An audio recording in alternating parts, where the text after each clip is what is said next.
জম্মু কাশ্মীরকে ৩৭০ ধারা বাতিলের পর শত্রু রাষ্ট্র, জঙ্গি রাষ্ট্র পাকিস্তান সেটা সহ্য করতে না পেরে আমাদের মা বোনদের উপর হিন্দু দেখে ধর্ম চিহ্নিত করে গত ২২শে এপ্রিল পহেলগাঁওতে নিরীহ মানুষকে যেভাবে হত্যা করেছে, রাষ্ট্রবাদী প্রধানমন্ত্রী মাননীয় নরেন্দ্র মোদীজি আর তার পরদিনই বিবৃতি দিয়েছিলেন এই অন্যায়, এই ধর্মভিত্তিক হত্যার প্রতিশোধ আর কেন্দ্রীয় সরকার নেবে।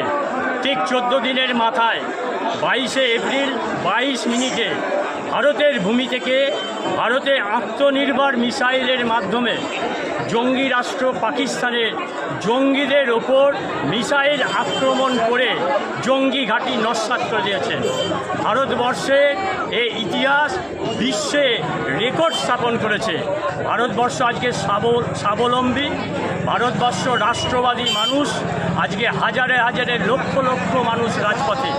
তারই নজির হিসাবে এই নদিয়া দক্ষিণ জেলার নবদ্বীপ ধামে শ্রী চৈতন্য মহাপ্রভু যে আন্দোলন করেছিলেন, সেই আন্দোলনের আর এতদিন পর 500 বছর পর নবদ্বীপের মানুষ আজকে দেখছেন হাজার হাজার মানুষ জাতীয় পতাকা হাতে নিয়ে হিন্দুস্তান জিন্দাবাদ ধ্বনি দিতে এগিয়ে চলেছে বিষ্ণুপ্রিয়া স্টেশনের দিকে।